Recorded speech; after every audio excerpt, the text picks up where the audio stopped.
This lecture covers the content in chapters 2, 3, 4, and 5 in Understanding Art, the 11th edition. And this lecture is going to focus on the elements of art. So let's get started.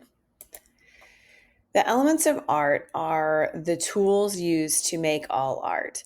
And it's not necessarily things like scissors, pencils, glue. It's not art materials or art tools in that sense, but it is the 7 things that are used every time someone is making art.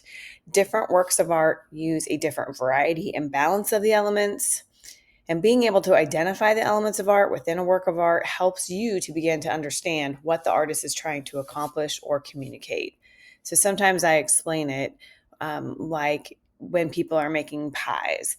Different kinds of pies require different kinds of ingredients. Sometimes you might use more sugar or less sugar, depending on the type you're using. Not all pies use the same ingredients. So it's a little bit like that. Depending on the type of art you're making, you'll use a different balance of the elements of art. In this first section, we're going to cover line and shape. So the learning objectives for that include being able to use appropriate terms for types of lines, describe the effects and functions of lines in art, use appropriate terms for types of shapes in both 2-dimensional and 3-dimensional works of art, describe the functions of shape in art, and relate concepts of line and shape to one another. For example, the use of line to create a shape or form. So let's start with line. In art, a point, which in math has no measurable size, becomes a dot. And if you can imagine a dot moving through space, that is what we can describe as a line in art. So a line is a moving dot in artistic vocabulary. That Picasso light drawing is a good example. He's holding one singular point, let's say, of light and moving it around, and the camera captured that. So one dot can become a line. Lines have thickness, direction, and length, and lines can be thick, thin, irregular, bumpy, spiral, zigzag. There's lots of different kinds of lines. One vocab word you want to make sure you know associated with line is line quality. That's the type of line and the mood it conveys. So there's 3 different examples on this screen that show some different line qualities and how they can communicate different moods. The image on the left, the portrait, is done with very light, kind of fine lines, very thin, lightly drawn. And so the mood of that portrait is kind of quiet and calm.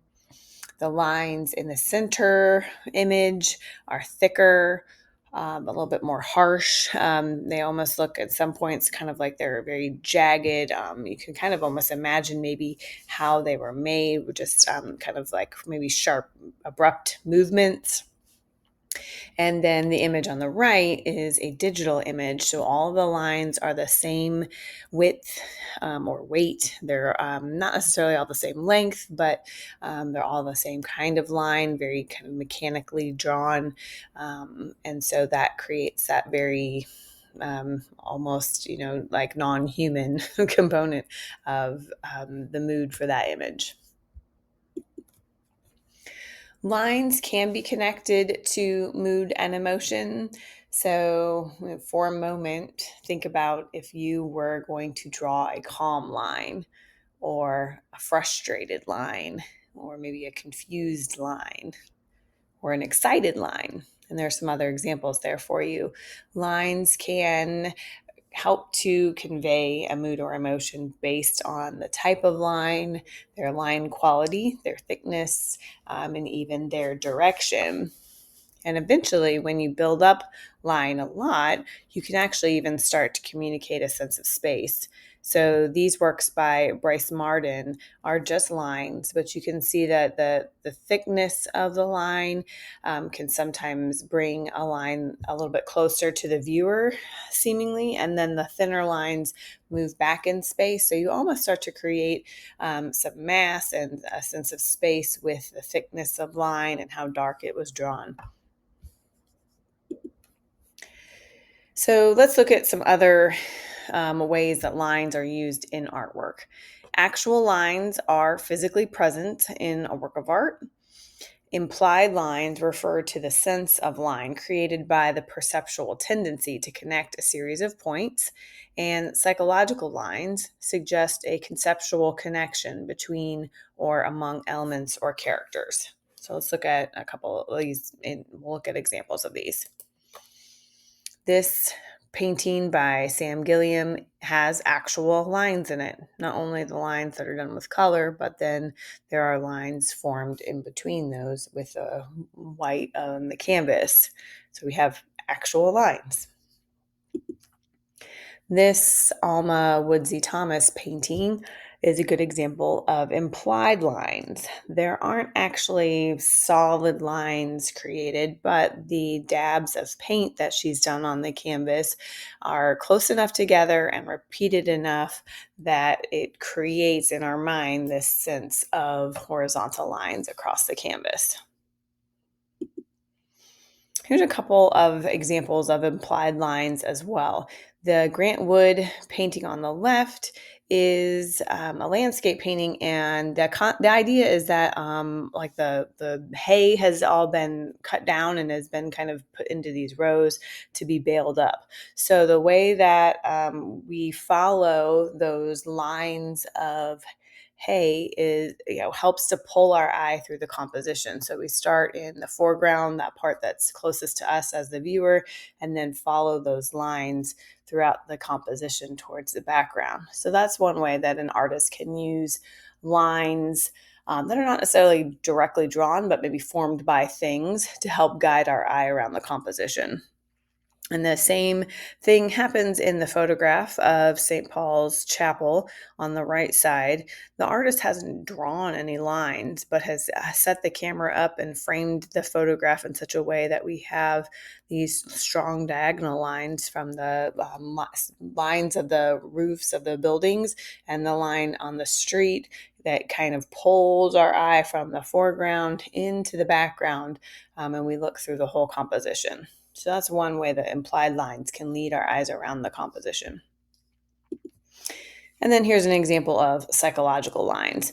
These are lines that don't really exist by being drawn, but they are more by where someone is looking, or maybe the way that their body direction, their body language is pointing our eyes, maybe even sometimes maybe pointing or something like that, but usually a little bit more with where people are looking.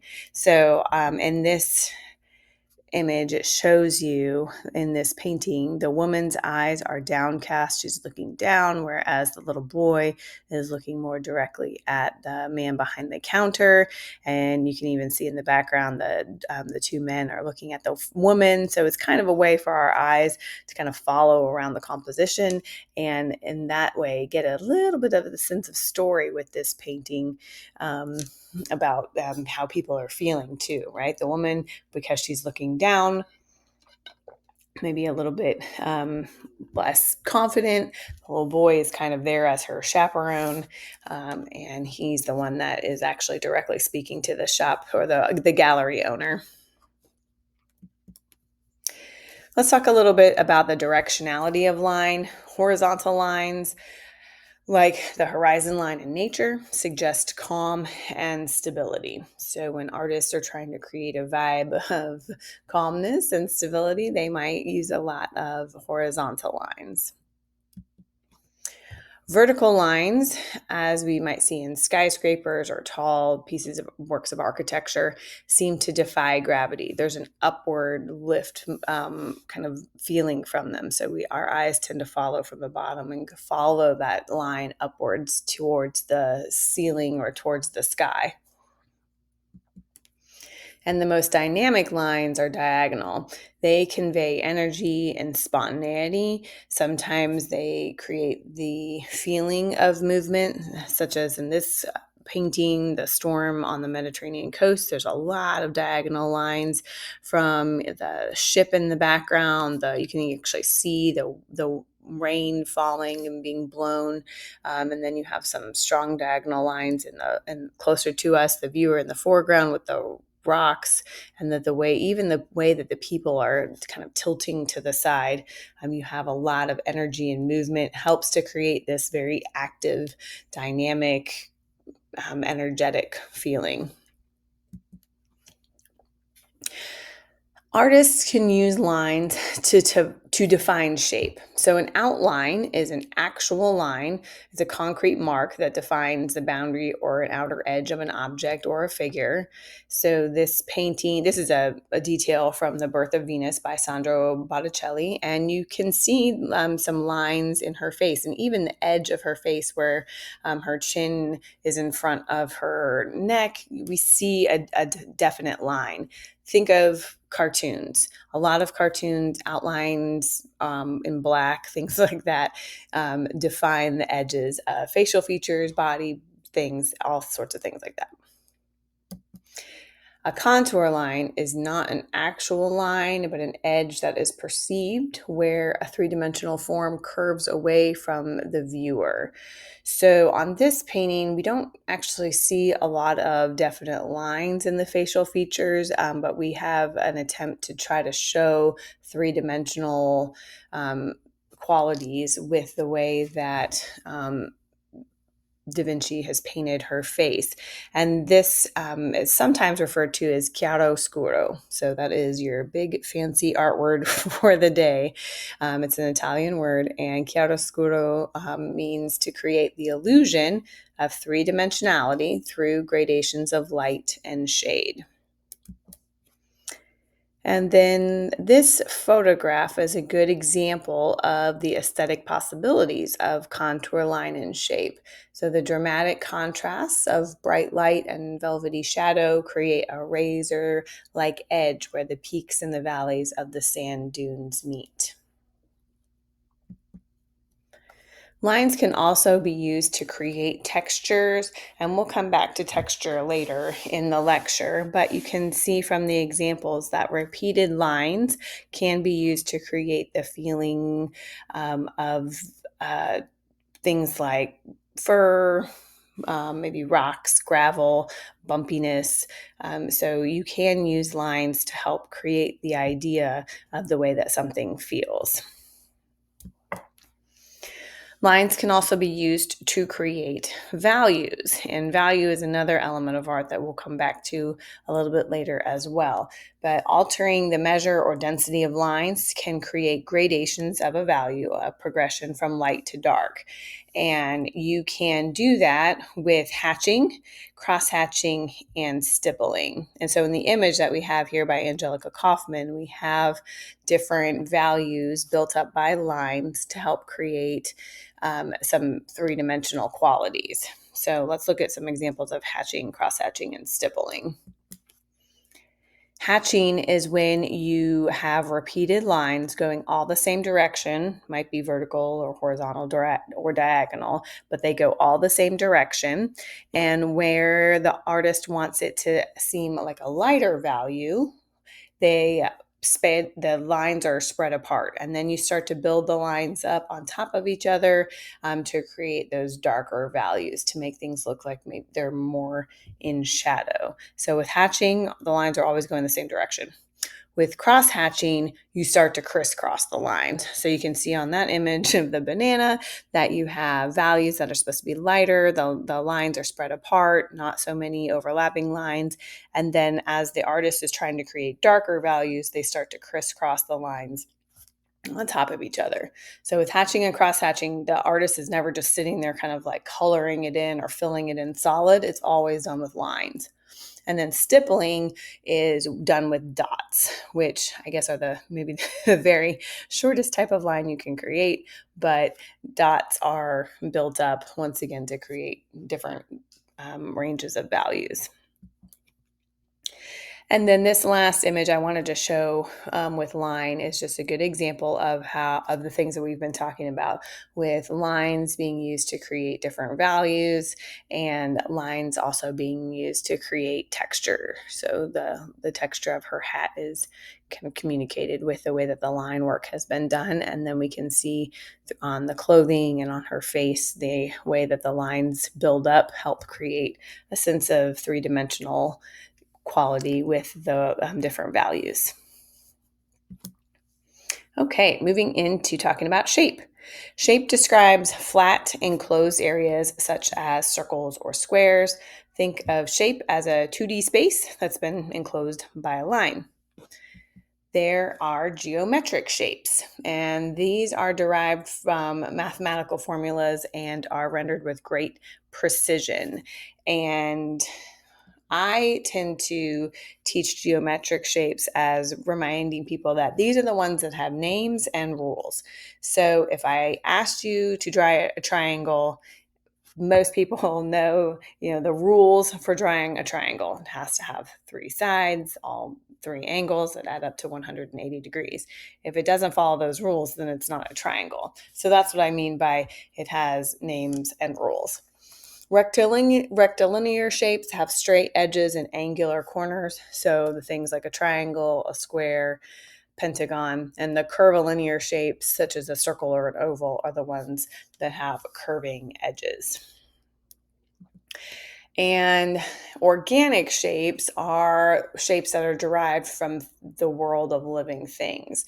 They are often found in nature, sometimes more curvilinear. So when you're thinking of organic shapes, think of the shape of a rock. If you were to draw around the edge of a rock, or the shape of a leaf, or the shape that you would use maybe to draw a cloud. Nature does produce geometric shapes, but for our purposes, just think, organic shapes are the ones more often found in nature. We can have abstract shapes. So these are shapes that are connected to the world of visible reality, though the connection may be tenuous. So this painting by Umberto Boccioni is of a cyclist. So it might have been difficult for you to recognize that subject matter just upon looking at the image. So that's the idea with abstract art. Many times the shapes have been abstracted. So maybe the shape of someone's arm isn't exactly realistically depicted. And so that's where we would say that abstract art is often created with abstract shapes, shapes that maybe are recognizable as things from the real world, but not exactly. And we can have non-objective shapes. So they make no reference to visible reality. So the image that I showed earlier for geometric shapes is the same painting. And it's the idea that shapes are just shapes. They're not necessarily rooted in a thing that we see in the real world in our everyday life. We can also describe shapes as amorphous and shapeless. So amorphous shapes lack clear definition. This Helen Frankenthaler painting is a really good example. There are absolutely some shapes of paint in there that are maybe nearly impossible to draw a line around to kind of define the shape. So those are ones that are almost completely, we're unable to kind of define their edges. And works with amorphous shapes may create a shapeless impression.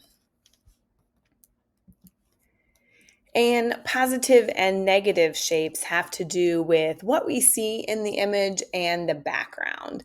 So it doesn't necessarily have good and bad connotations the way that the word positive and negative sometimes do.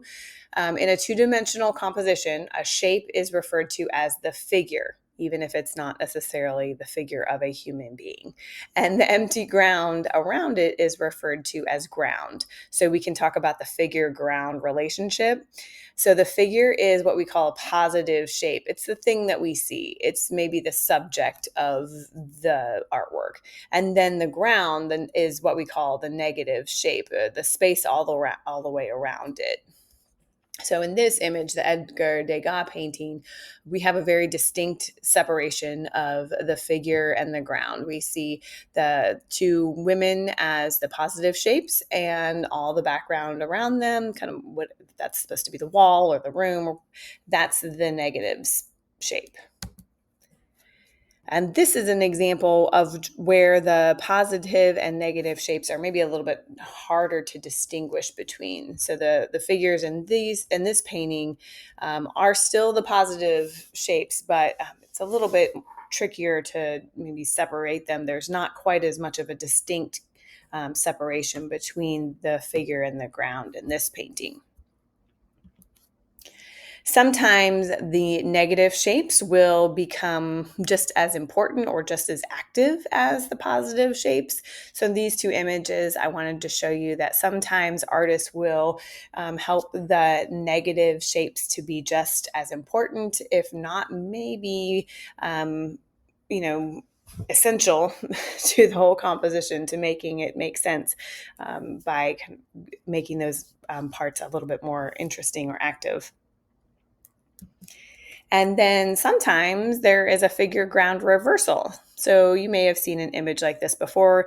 A Rubin vase is a classic example of a figure ground reversal in which the figure and the ground can switch. And it really just has to do with what you're focusing on with your eyes. Are you looking at the vase? Or are you looking at the two faces in profile?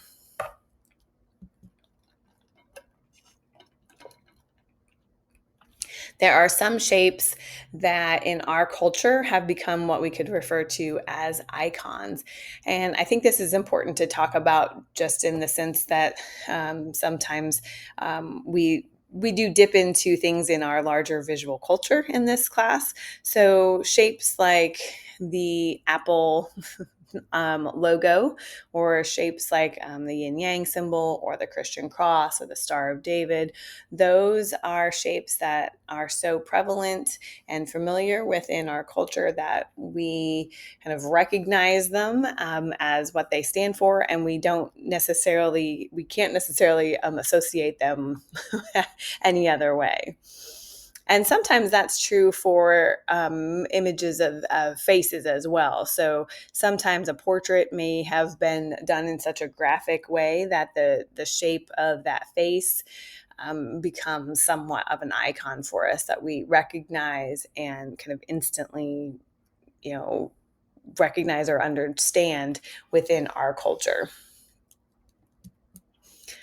So shape was something that we talked about in a two-dimensional sense, and now we're moving into talking about form. Form refers to three-dimensional shapes such as spheres and cubes.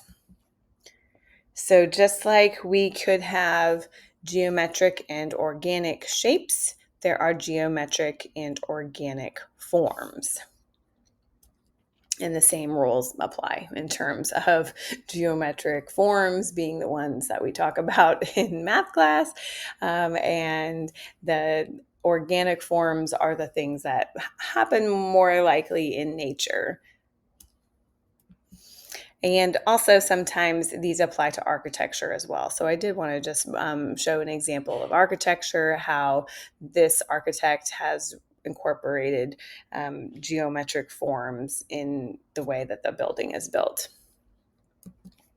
Now, one thing I wanted to touch on was other uses of the word form, because we've already talked about it once in a previous lecture. Form also has another meaning in the context of art and design. So it can describe the totality of a work of art, its elements, design principles, and composition. So I could ask you to discuss the form of an artwork. And when I'm using it that way, that's what I'm referring to. Talk about the elements and design principles and composition. Formalism is an approach to art criticism that concentrates primarily on the elements and design of works of art, rather than their historical context or the biographies of the artists who created them. So we'll try to be very specific when we're talking about what type of form we are referring to. In this lecture, when we're discussing form, I'm talking about three-dimensional objects, just to help to get rid of any confusion.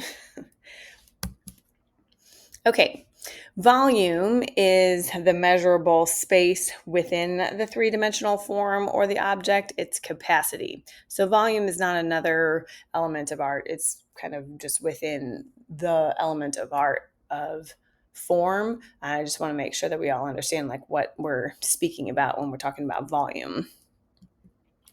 And mass is also something that we talk about when we refer to form.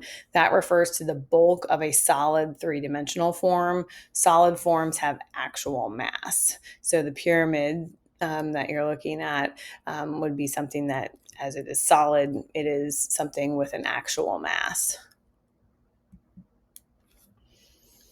The pyramid at the Louvre, which was designed by I.M. Pei, is also something that maybe we would talk about with as a form, but because of its materials, it's made with glass and steel, that we would maybe refer to that. We'd talk maybe more about its volume versus its solid mass.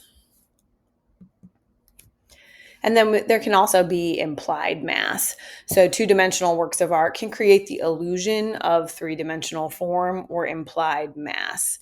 The painting on the left has these two figures kind of just draped on this shape, but the idea is that the artist is trying to imply a sense of mass in that painting. And also, just to bring it back to line earlier, those Bryce Marden kind of ink drawings, once they've been built up and overlapped, they actually kind of start to develop a sense of mass. Okay, we are going to move on to talking about light and color. So if this corresponds to chapter 3 in the Understanding Art book. So in this section, the learning objectives are to use appropriate terms for describing value, value contrast, and value patterns, interpret the significance of the artist's use of value, including its expressive qualities, use appropriate terms for identifying colors and types of colors, outline the properties of color, describe major types of color schemes, and discuss the uses of color in works of art, including symbolism of color. So we're going to start with color, and I'm just going to briefly define color theory. The science of color optics explains things like the physics of light, the spectral sensitivity of the human eye, and the brain's interpretation of light waves of varying lengths as distinct colors. The power of color as an expressive tool transcends the spheres of physics or biology. The science of color and the emotional associations of color, as far apart as they may seem, together form the foundation of what we call color theory in art. And color theory is a set of ideas about color used to guide our color mixing. It also explains the visual effects of a specific color combination, such as why two colors go well next to each other or why they do not. And there are also categories of colors based on the color wheel, so specific color schemes. So first, let's just start off talking about color a little bit in more of a sciencey way. So it's important that we have a distinction by starting off with just figuring out what we know about color. A prism is a device that can break a beam of light into the colors of the rainbow or the visible spectrum. And it's important that you understand that color is a function of light. Without light, there is no color. So if you go into a space that has absolutely no light in it whatsoever, there is no color in that space. Color only exists because of light. And here is a little chart of the electromagnetic spectrum. And if you look on there, you can see the visible wavelengths for the human eye, which is quite small. As humans, we have a pretty small amount of visible waves that we can see. And you can see kind of towards the left and right of those other types of waves that are waving around out in the world.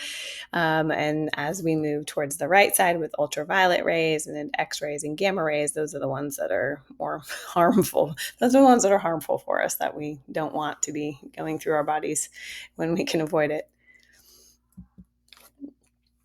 So the reason that we start with talking about light with color is because when we talk about color in the world of art, it's important to distinguish between mixing color in terms of pigment and mixing color in terms of light. So the color wheel, you can see on the left, that 12-point color wheel, that was something that first was drawn out by Sir Isaac Newton, who did some experiments with a prism and breaking up the light spectrum to see the individual colors. And so he developed that color wheel based on his experiments. So when we talk about mixing colored lights, that is what we actually call as an additive process. So the little graphic on the right side of the screen towards the top is showing that when you mix colors of light, you get different results than you will when we mix paint together. So if you're involved with theater, this is something that you would learn when it comes to lighting a stage. Mixing colors of light together, when you mix all of the red, green, and blue lights together, that is actually what makes a white light. Whereas if I were to give you red, green, and blue paint and mix them all together, that is not going to make white paint at all. And I think you probably could have guessed that.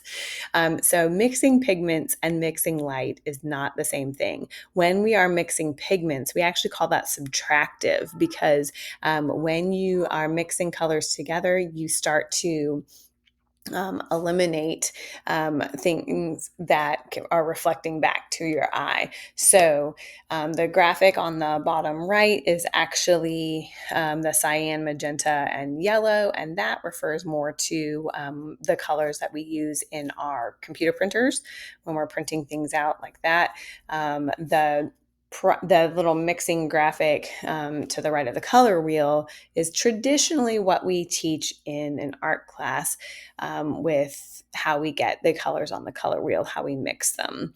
So I know that that might be a little bit confusing with the idea of mixing light versus mixing paint, but that's just to make sure that you understand when we talk about mixing in a visual art class, typically we're talking about mixing pigments. And this is a time to mention to you that there is a standard of color mixing and colors, because you probably know that different computer screens have different color resolutions sometimes, and things are not always consistent. There's a company called Pantone that has kind of a standard for colors, so that if you are getting something printed out, like if you are in advertising and you want to make sure that your blue color prints out exactly the way you want it, you use their Pantone color numbers so that you can have a standard across the board wherever you get it printed, that it's going to turn out the way that you want it to be.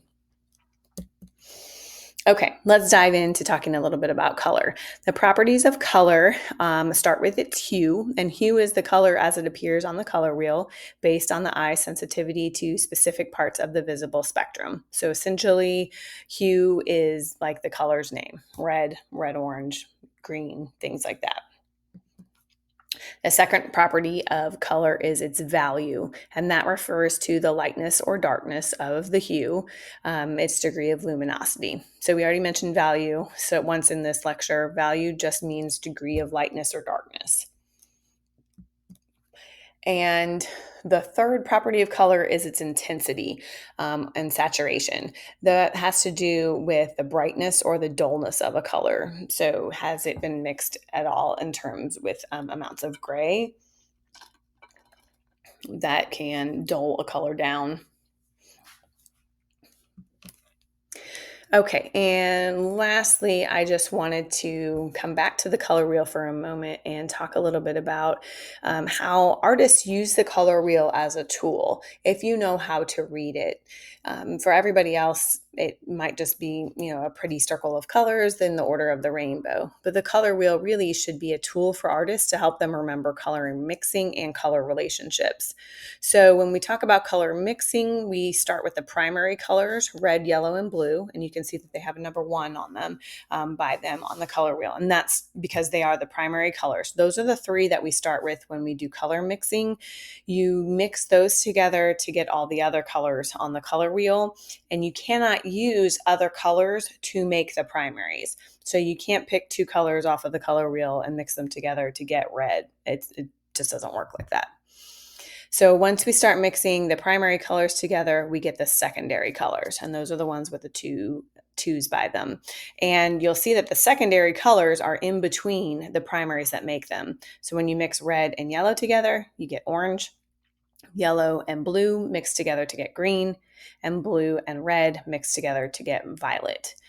And then we go to that third level, which are the tertiary colors. Sometimes they're referred to as intermediate. I like to refer to them as the tertiary. And that is the result of mixing a primary and the secondary that is next to it. So if I mix yellow and green, I get yellow green.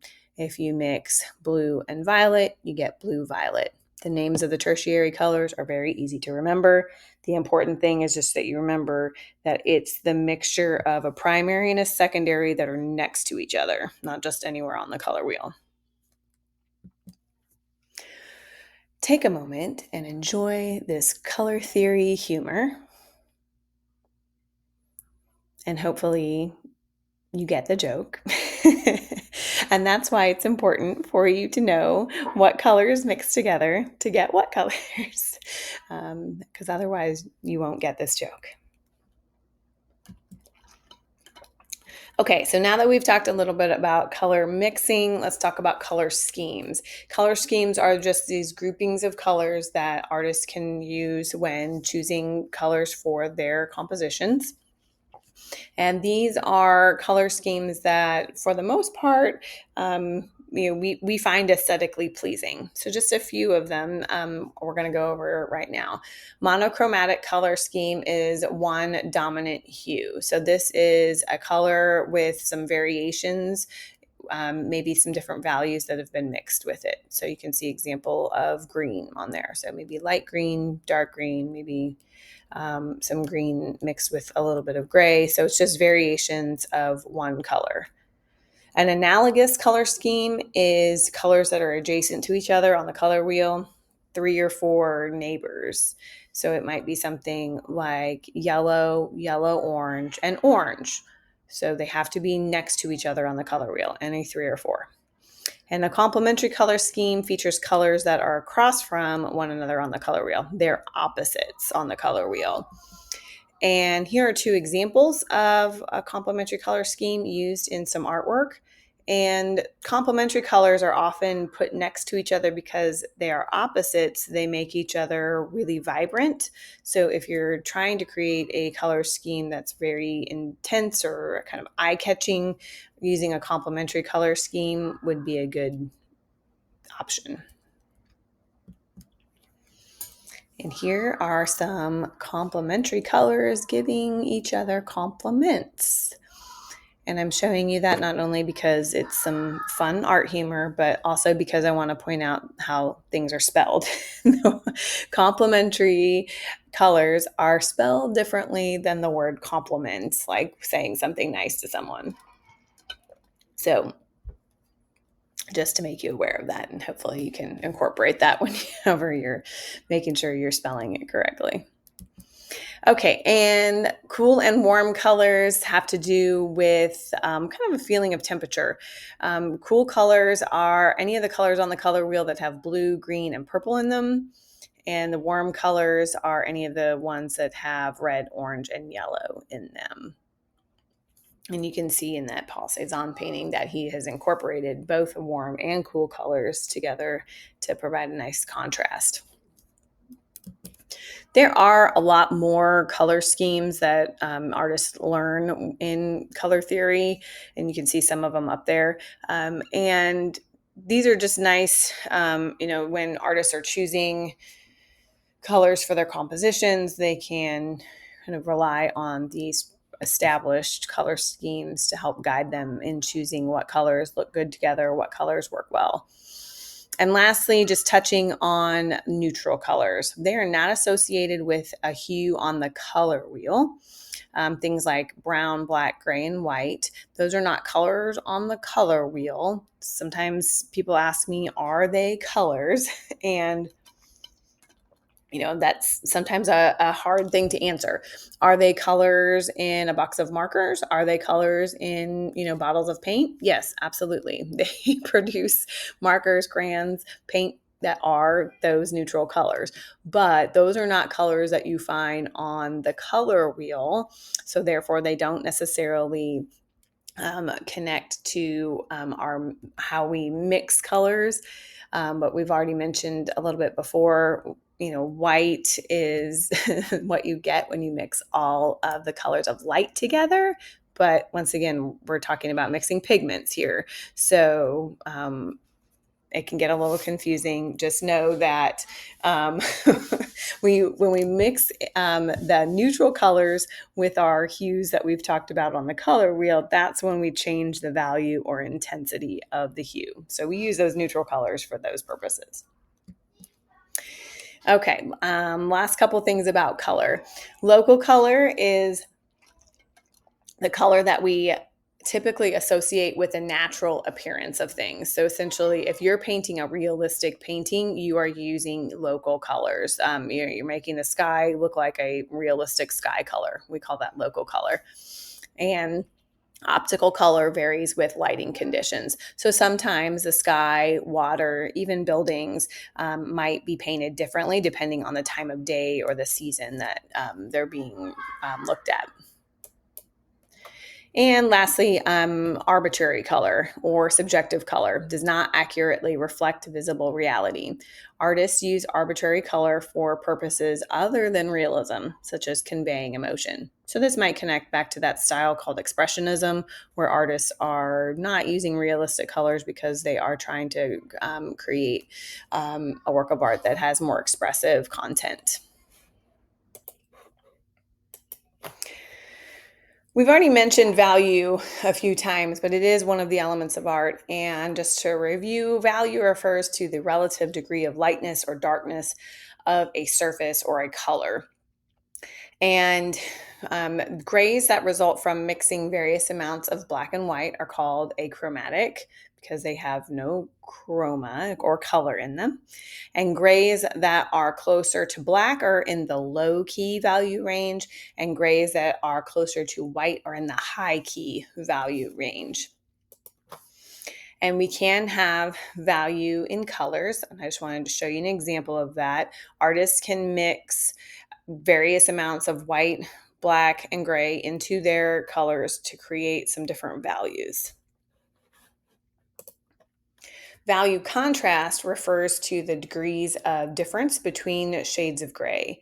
So imagery with a high value contrast is often easier to perceive than that with little or no value contrast. Value pattern describes the variation in light and dark within a work of art and the ways in which they are arranged in a composition. So value patterns can be low contrast or high contrast, and that can contribute to the feeling of the image. With high contrast might be a little bit more eye-catching, might seem a little bit more energetic versus a low contrast. Value is often used to show light and shadow in order to help create a sense of space. So often artists who are working realistically are using value to try to create the sense of form on a flat surface. So in this painting, the artist has used different values of paint to try to create light and shadow and therefore create that illusion of a three-dimensional object on a flat surface.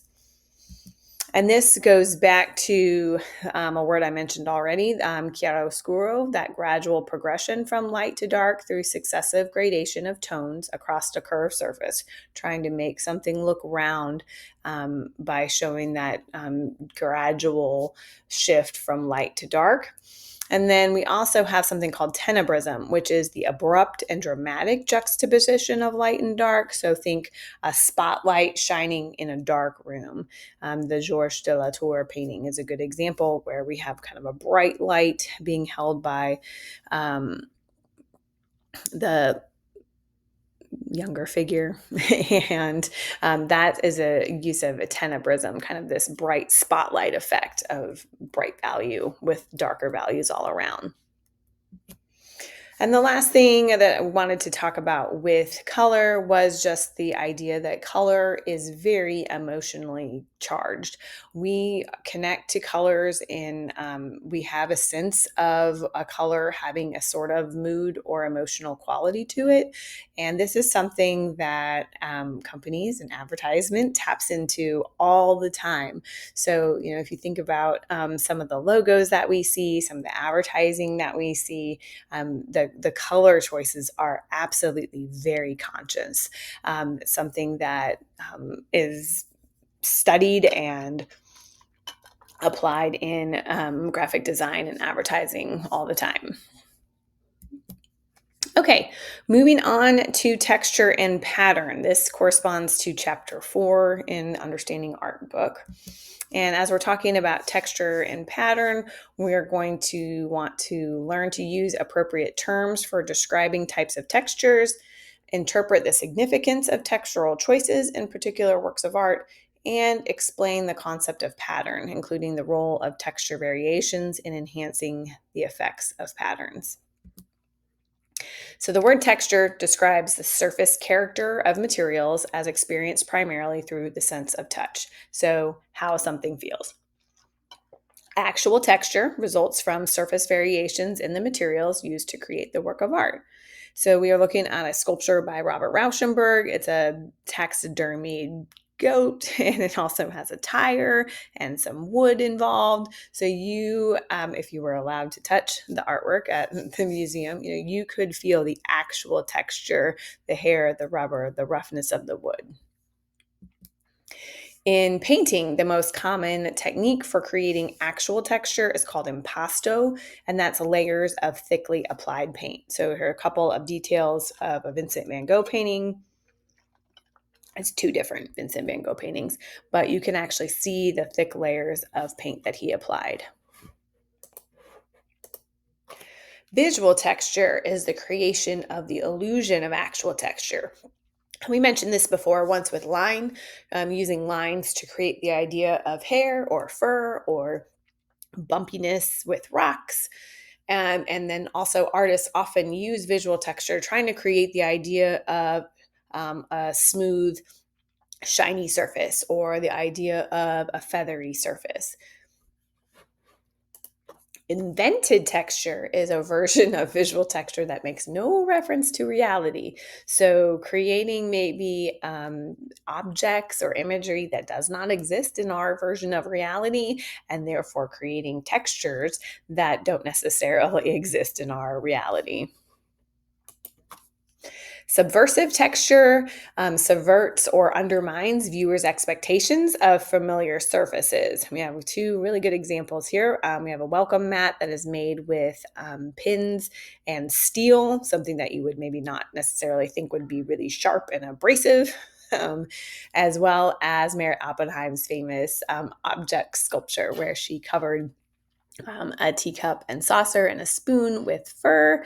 And if you imagine, while this might have a nice texture to just touch with your hands, imagine drinking out of that cup, right? That fur against your mouth and in your on your lips, right? That totally is a good example of subversive texture. And lastly, pattern. Pattern is design based on the repetition of grouping of elements, such as things that we've talked about already, lines, shapes, colors, or textures. And a pattern on a flat surface, such as a fabric or paper, may be enriched by contrast in visual texture. Patterns are meant to be decorative, and so we use repetition of the elements of art to create patterns. And we're moving into talking about space, time, and motion, and this corresponds to chapter 5 in the Understanding Art book.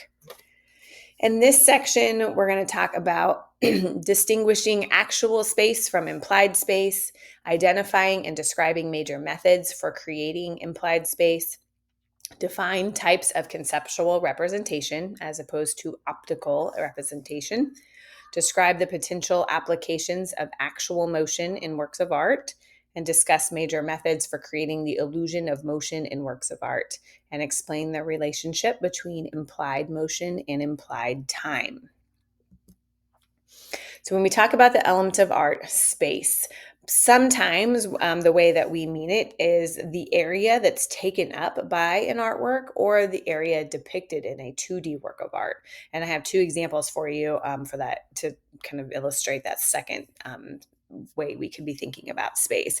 When we look at a landscape, we might be looking at a vast space of land. The artist is depicting a really large area of space versus the Dottie Draco's painting, which is a very close up of a cow. That's a very shallow space. It's a very zoomed in, tight amount of space that the artist has depicted. We might also be talking about the amount of space that an artist's artwork actually takes up. Richard Serra is a sculptor whose works are often gigantic. Sometimes they don't even fit inside a building. They have to be outside. They're so large. So sometimes that's what we're talking about when we're talking about space. Actual space refers to the dimensions in which we live and move. And freestanding sculpture occupies three-dimensional space. One can walk around a freestanding sculpture and observe from every angle. Some freestanding sculpture is meant to be seen from a single point, maybe from the frontal view. And other freestanding sculpture, new vantage points provide new revelations. So we might walk all the way around it and see something different all the way around. When artists are creating an illusion of space, that is the suggestion of three dimensions or distance on a two-dimensional surface. The illusion of space in a two-dimensional composition is sometimes called its implied space or pictorial space. And there are ways that artists can create that illusion of space. There's ways to show space. And this is something that reflects reality. One of the ways is through size changes. So the things that are supposed to be close to us as the viewer are farther down on the picture plane. So the picture plane is the entire rectangle or whatever shape the canvas is. So in this painting, the Edgar Degas painting, the dancers that are further down towards the bottom are supposed to be closer to us as the viewer. So as the artist is trying to communicate that things are farther away, that dancers and figures are farther away, he made them appear smaller. So things appear to get smaller as they get farther away. And that corresponds to their placement on the picture plane. As things move further back into space, they appear to be moving up closer to the horizon line. And so while there is no horizon line per se in this composition, the dancers' feet are higher up as they get further away. If they were on the same kind of line, they were down by the dancers who are supposed to be closer to us, then the other dancers that are farther away would just appear to be like miniature humans. They have to be moved up on the picture plane. And then we can also overlap things, and that helps to communicate that one object is in front of the other object. The one that's in back didn't just disappear or isn't just like missing parts of it. It's just not seen because of the overlapping. And those are all things that happen in the real world that artists just recreate. Another way to show space is with perspective. So we're going to look at a couple different examples of perspective. Atmospheric perspective is also known as aerial perspective, and it's a technique for illustrating depth that recreates the indistinct quality of distant objects based on the atmosphere between those objects and the viewer. So, as we stare out into the vast wilderness, our eyesight only has a certain distance capacity. Eventually, we can't see past a certain distance. Things start to look a little bit blurry, get lighter in color, and that has to do with the atmosphere in reality. And so artists recreate that. So they try to have things that are further away tend to be lighter in color, maybe less saturated. Things that are supposed to be closer to us as the viewer are going to be maybe brighter colors or darker colors. So that's one way to try to create a sense of space is with atmospheric perspective. Things that are farther away, lighter, blurrier, maybe less details. And we can also incorporate linear perspective. Linear perspective refers to formal systems developed by artists to portray three-dimensional objects in two-dimensional space.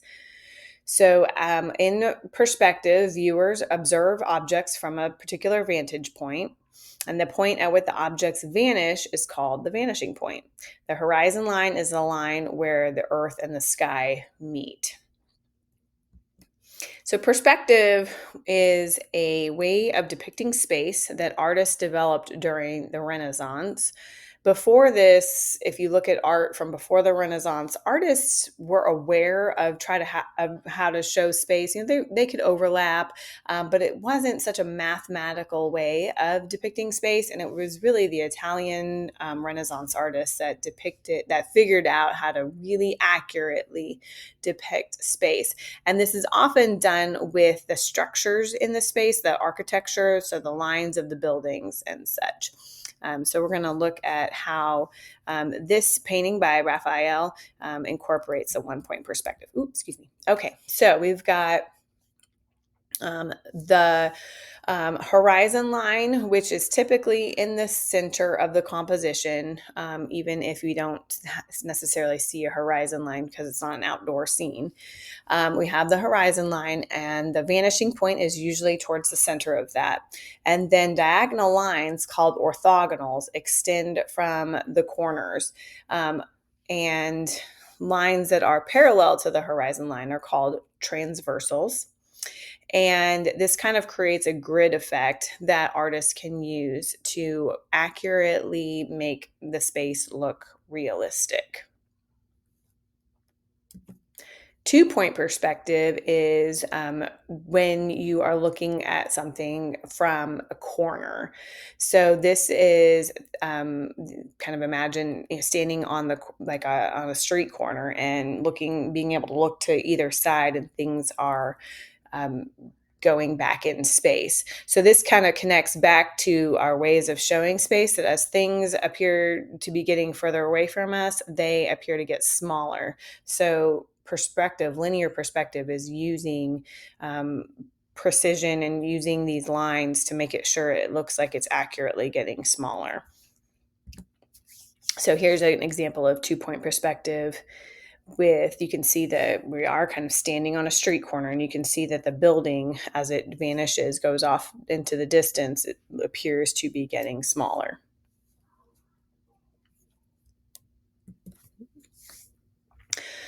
Okay, let's talk about a couple other things with space.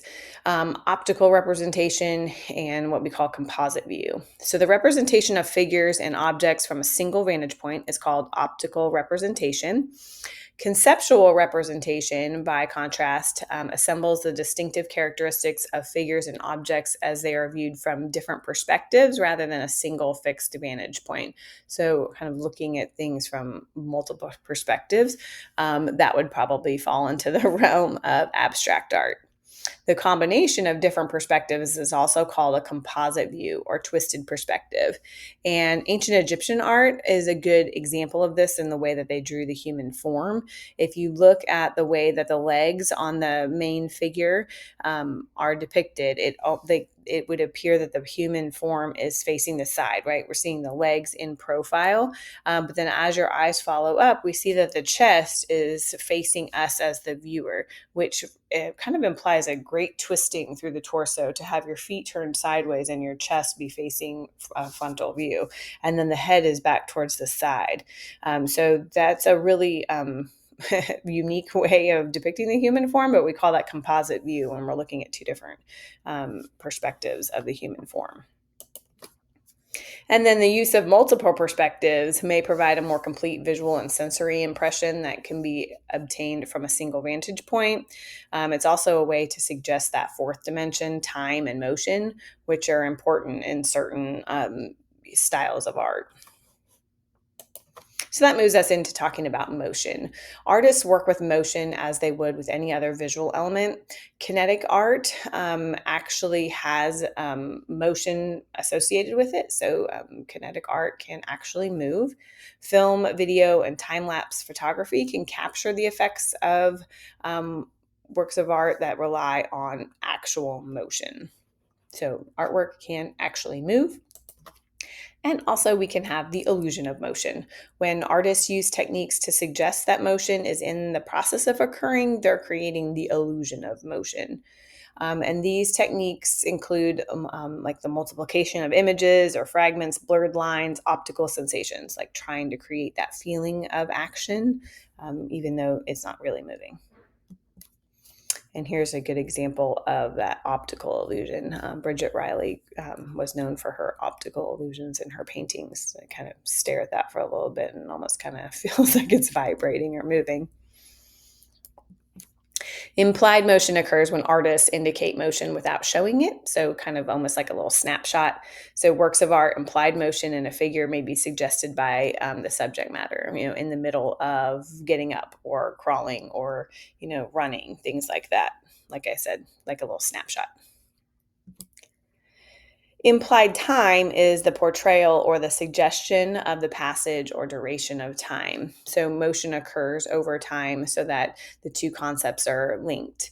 So this is an example from a Bible scene, and repeating the figures over and over again kind of creates this implied time, like the passage of time. It's called a continuous narrative when the figures kind of show up again over and over, almost like a comic strip. And so the idea is like, okay, this scene happens first, and then this happened, and then this happened, and then this happened. So that's implied time. Okay, so I'm going to very briefly walk through how we can start identifying the elements of art in a work of art, which is something that you will be doing in your assignment. So when you first look at a work of art, my suggestion is just to start with making sense of what you're looking at, thinking about the subject matter. So in this case, Christina's World is a landscape painting. And think about maybe the style that you would use to describe it. This one's painted realistically. And then just make sure that you understand what you're seeing. So there's a figure in the grass. It's a very large field. Off in the background, there's some structures, looks like a barn and a house. And so now let's talk about the elements of art and how we can identify them in this painting. So let's start with line. So first of all, we can not necessarily see outlines around things, but we could say that we see some lines, for example, in the figure's hair. We kind of see it blowing, some flyaways blowing in the wind. The grass has been painted with repeated lines to create that idea of texture of grass. Her body is, in a way, a line. It's a diagonal line that as what we would maybe call a psychological line. It kind of guides our eye as to where she is looking. We see some lines in the grass further back as we're moving into the middle ground and background. There's some tracks formed through the grass, maybe from a vehicle that drove through. We see the line that shows the demarcation of where the grass has been mowed. There are some lines on the structures that help to create that sense of texture, so that make it look like wood. And then there's some lines formed by the fence posts around the house. So those might not be each and every single line, but that gives you a sense of just identifying some lines that we see.